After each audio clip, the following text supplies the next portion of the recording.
Hey guys, what is up? In today's video, we're going to show you how to unblock incognito mode on school Chromebook. Are you looking for a quick guide on how to unblock incognito mode on your school Chromebook? Stay tuned because this video is for you.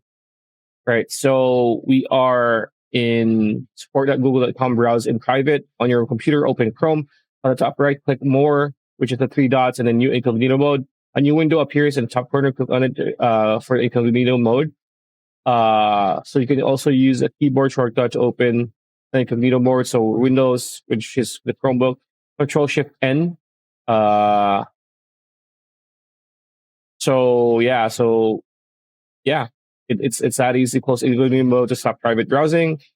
So what you need to do on your computer, go to your incognito window or Chrome, all at the top right. Click on close X like this. Yeah. And yeah, that's pretty much it. This video. Hope you liked it. Like, comment, share, subscribe, ring that bell icon. We'll see you on the next one.